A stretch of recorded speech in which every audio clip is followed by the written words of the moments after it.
Halo brother semua, kembali dengan polisi tangguh bernama Rama. Kali ini Jeff Pacino akan melanjutkan alur film The Raid pada sequel keduanya. Di sequel kedua ini adegan akan semakin tegang, brutal, yang memicu adrenalin kalian. Oke brother, langsung saja kita masuk ke alurnya. Let's go!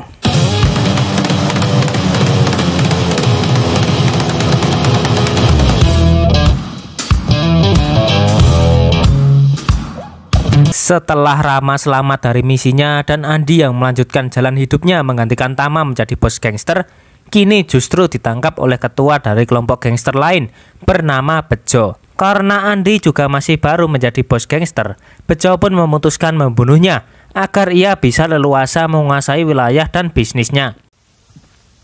Jadi, enggak, jangan. Kemudian kisah akan berfokus kepada Rama yang ditawari untuk bergabung dalam pasukan khusus oleh orang yang bernama Bunawar untuk mengungkap keterlibatan oknum pemerintah dan kepolisian dalam bisnis haram di ibu kota kita Indonesia tercinta. Rama awalnya menolak misi ini, namun setelah ia mengetahui Andi telah tewas oleh Bejo di awal film tadi, Rama pun akhirnya menyetujuinya.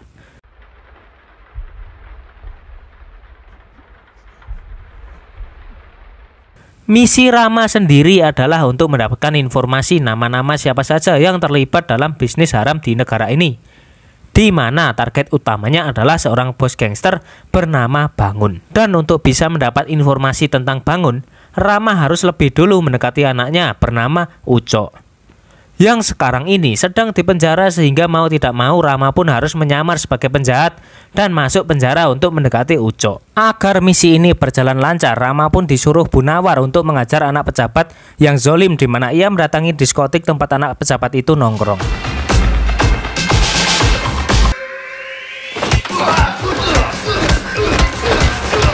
Setelah masuk penjara, Rama pun menjadi sosok yang brutal dan bengis, di mana ia mengajar para napi di sana sendirian agar menarik perhatian Ucok.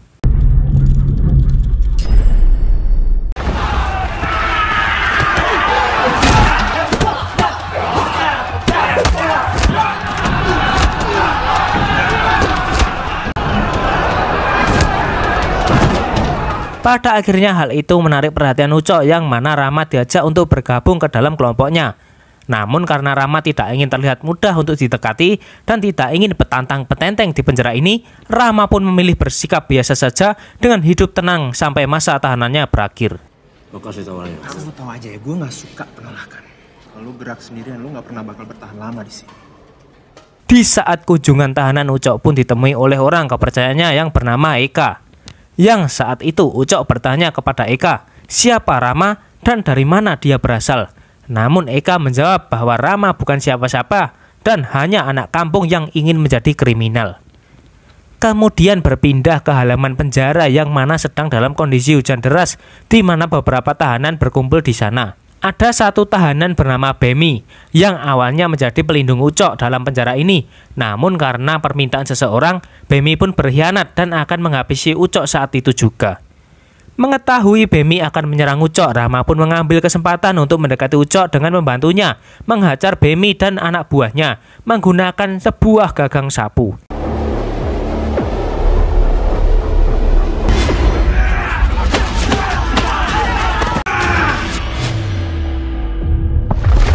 Akhirnya terjadi perang di antara para napi, yang mana Rama menghajar salah satu tahanan di sana dengan mematahkan kakinya dan mukul kepalanya dengan batu.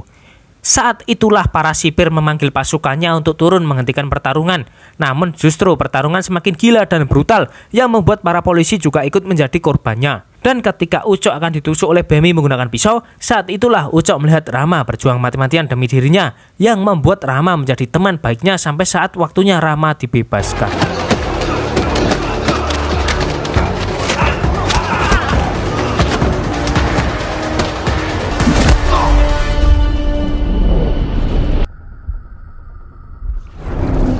Dua tahun kemudian, akhirnya Rama pun bebas setelah dibantu oleh Pak Bangun, ayahnya Ucok, yang seorang bos gangster. Ketika itu Rama diajak Ucok bertemu ayahnya untuk menyampaikan terima kasihnya. Dan inilah rupa Bangun, ayahnya Ucok, di mana ia sedang berbincang dengan bos Yakuza Jepang bernama Goto. yang juga ia adalah musuh dari bapaknya Takia Genji di film Crow Zero. Akhirnya Ucok dan Rama pun tiba di mana Bangun berterima kasih kepada Rama karena sudah menjaga anaknya selama di penjara. Di sini, Bangun merekrut Rama untuk membantu Ucok dalam menjalankan bisnisnya, yang mana Rama disuruh melucuti pakaiannya untuk menandakan bahwa ia bersih.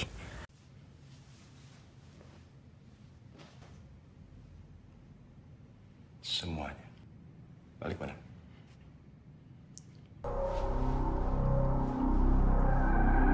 Kemudian Eka membawa Rama ke kamarnya di mana setelah itu Rama mulai beraksi dengan mengeluarkan SIM card yang telah diberikan oleh Bu Nawar. Rama pun mulai menelpon istrinya dan ingin mendengarkan suara anaknya yang masih bayi untuk melepas rasa rindunya selama ia di penjara. Halo? Halo? Aku baik-baik aja.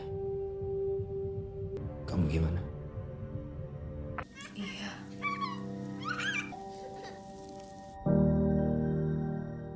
Kemudian Rama, Ucok, dan Eka pergi ke lapangan untuk menagih jatah dari bisnis produksi video dewasa yang mana bosnya sendiri adalah mantan bos preman pensiun yakni Kang Mus. Kang Mus yang sudah tahu akan kedatangan mereka untuk menagih uang bulanan seperti biasa. Namun Ucok meminta lebih jatah setorannya karena mendengar info bahwa bisnis Kang Mus sudah merambah ke penjualan narkoba. Langsung aja kamera rolling syuting aja langsung entot. Karena sepertinya pembicaraan bisnis tidak sesuai kesepakatan, anak buah Kang Mus diam-diam mengambil shotgun dari bawah meja. Namun Rama mengetahui hal itu yang membuat pertarungan brutal pun terjadi.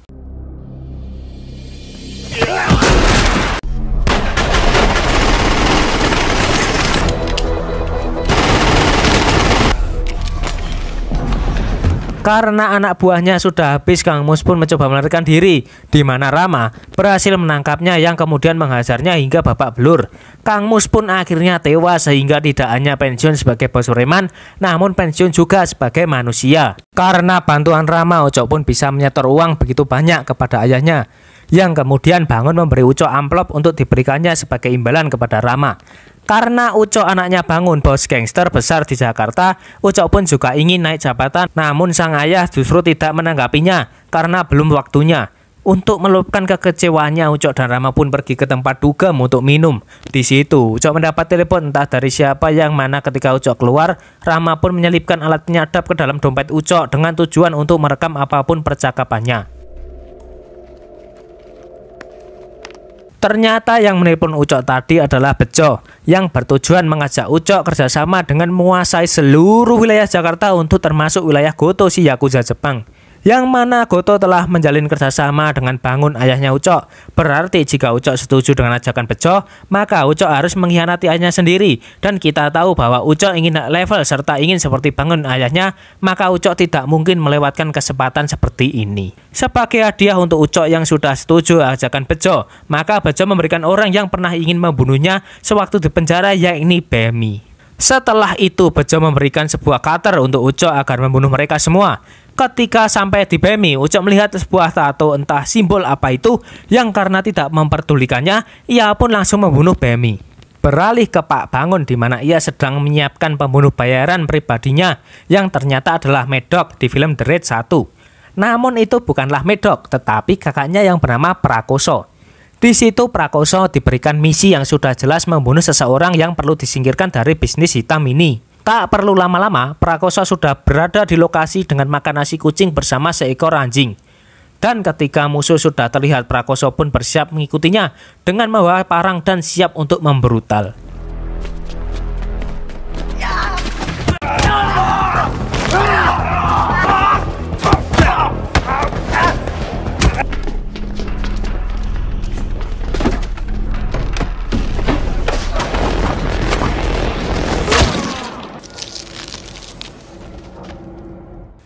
Setelah selesai berolahraga, Prakoso pun menemui mantan istrinya yang mana sangat miris ketika mantan istrinya bilang bahwa ia menyesal pernah menikah dengan pria seperti Prakoso ini. Namun kalau urusan duit ya tetap diambil-ambil juga, Baseng.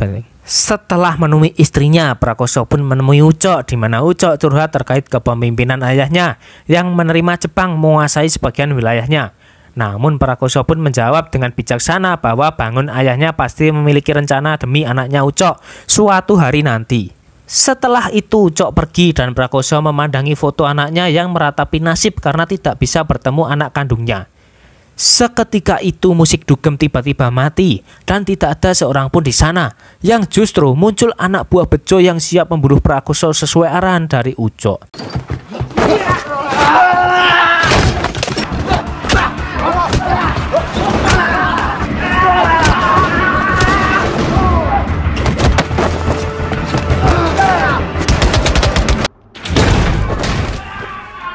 Ucok pun terkejut dengan Prakoso yang masih bisa bertahan dari segitu banyaknya pasukan yang menghajarnya. Dan ya, dari ujung kejauhan tampak Bejo yang berada dalam mobil bersama algojonya yang di luar bernama The Assassin. Tanpa sepatah kata apapun, The Assassin mendatangi Prakoso dan membunuhnya.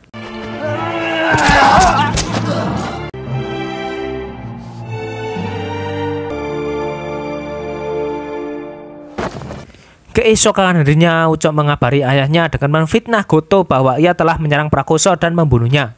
Namun sang ayah justru menjawab dengan bijak bahwa bila ini memang ulah si Goto, Bangun pun tidak akan balas dendam, namun akan berbicara baik-baik dengannya sehingga pertumpahan darah tidak perlu terjadi. Ketika Rama mau menenangkan Ucok, justru ia malah ditampar karena Ucok sedang dalam kondisi stres dan emosi tingkat tinggi. Tak lama kemudian, Bejo menelpon dan bertanya tentang rencana selanjutnya. Ucok pun mengatakan kepada Bejo untuk langsung melanjutkan ke rencana berikutnya. Terkuaklah fakta bahwa Ucok dan Bejo berencana akan membabat habis pasukan Bangun dan mengambil alih kepemimpinan Bangun ayahnya sendiri. Bejo sendiri memiliki 3 algojo yang masing-masing membawa weaponnya sendiri. Yang pertama ada si cewek kacamata dengan palu sebagai senjatanya, yang bertugas membunuh anak buah Bangun yang bertugas sebagai penghubung antar mafia.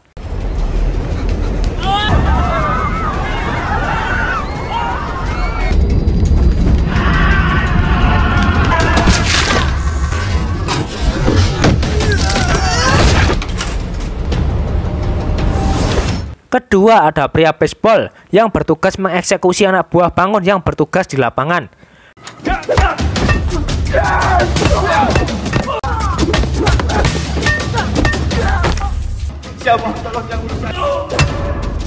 Dan terakhir ada The Assassin yang bertugas membunuh para petinggi anak buah Bangun dengan cara yang sadis, brutal, dan menegangkan. Di saat Rama mau menagih taksi, ia pun diserang anak buah Bejo yang membuat supir taksi terluka.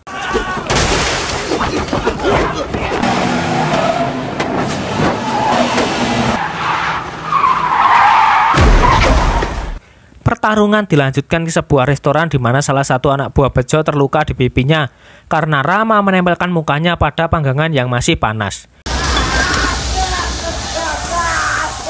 Namun hal yang mengejutkan ketika Rama melihat anggota polisi adalah bagian dari mereka yang sudah jelas ada oknum yang terlibat di dalam dunia hitam ini. Kemudian beralih ke sebuah tempat rapat antara Goto dan Bangun yang mana ada tetua yang akan menangani permasalahan mereka. Sebenarnya tidak terjadi apa-apa, cuma ya gara-gara Ucok inilah permasalahan malah semakin menjadi rumit. Bangun pun sadar karena semua masalah ini adalah ulah anaknya sendiri. Bangun pun berkata, "Cok, mikir utekmu wilu. Semua sudah saya persiapkan untukmu, malah kamu mengacaukannya." Celup. Kemudian tiba-tiba datanglah Bejo bersama pasukannya, sedangkan Ucok, ia menembak bapaknya sendiri hanya karena sebuah tahta. Eka pun juga ditembak pada kakinya, namun Rama sempat datang dan menolongnya. Inilah pertama kalinya Rama melawan The Assassin, dan karena Rama sudah lelah karena bertarung di jalanan, ia pun harus tumbang dan dibawa oleh pasukan Bejo.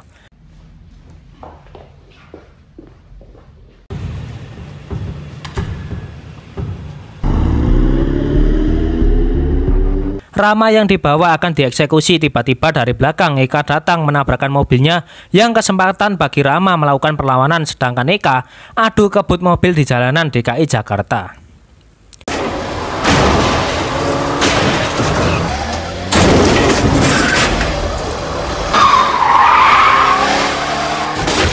Adegan di sini cukup menegangkan di mana Rama berhasil mengalahkan anak buah Bejo dan meloncat ke dalam mobil Eka.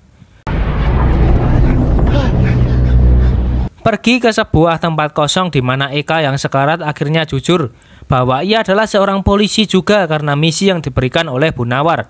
Namun, Eka memilih berkhianat pada kepolisian dan tetap menjadi orang kepercayaan Bangun daripada harus keluar dan mati karena diburu. Resiko sebagai mata-mata, maka ia takkan bisa keluar dari dunia hitam ini. karena jika keluar maka ia akan diburu, bahkan anggota keluarganya juga terancam. Eka di situ memberi pilihan pada Rama, jika ingin meneruskan misi ini, maka ia harus memburu dan membunuh para pasukan mafia sampai akar-akarnya. Sedangkan Goto dan tangan kanannya mengetahui kalau Bangun sudah mati karena dibunuh oleh anaknya sendiri. Maka Goto menyuruh dua tangan kanannya untuk memanggil pasukan dan memburu Bejo beserta anak buahnya. Setelah kematian Eka, Rama mulai berpikir sebentar dan tak punya pilihan lain selain membantai Bejo dan anak buahnya. Karena pengalamannya bertarung dengan Jason Statham, Scott Adkins, dan Tony Jaa, Rama pun kembali menjadi brutal dan membantai habis pasukan Bejo yang berada di luar.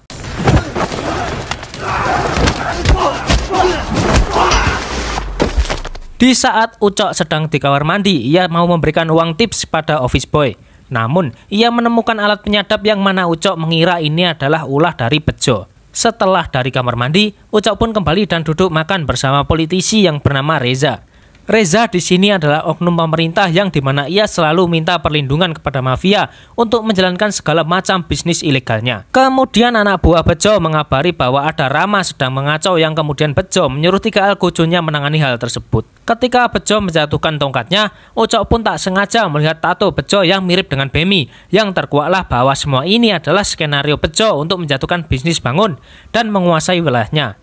Kemudian Rama yang sampai di lantai atas dihalangi oleh wanita Palu dan pria baseball di mana pertarungan brutal dan menegangkan pun terjadi.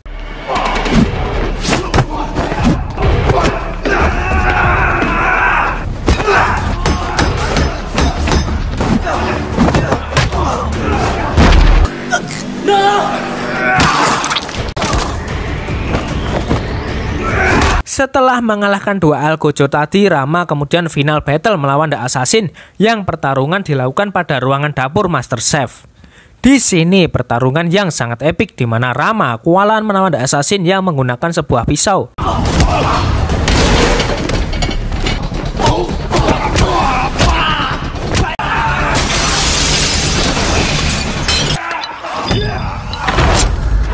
Namun karena bantuan dari Gareth Evans sang sutradara, Rama pun berhasil mengambil pisau The Assassin dan balik membunuhnya.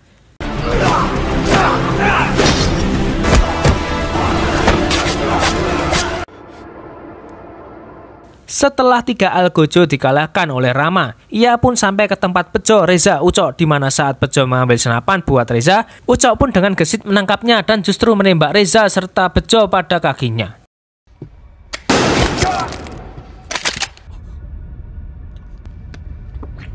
Ketika Ucok yang sudah kalap dan akan membunuh Rama, namun dengan Rama sebagai pemeran utama, maka ia berhasil menikam Ucok dan mati saat itu juga. Ketika semuanya sudah selesai, tibalah kelompok Goto yang kaget karena melihat markas Bejo telah dibantai oleh 1 orang saja, yakni Rama.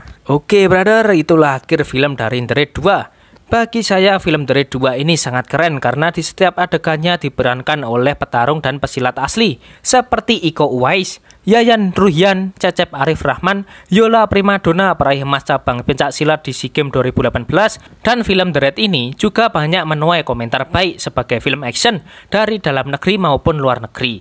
Oke brother, terima kasih yang sudah menonton. Jangan lupa like, komen, dan subscribe.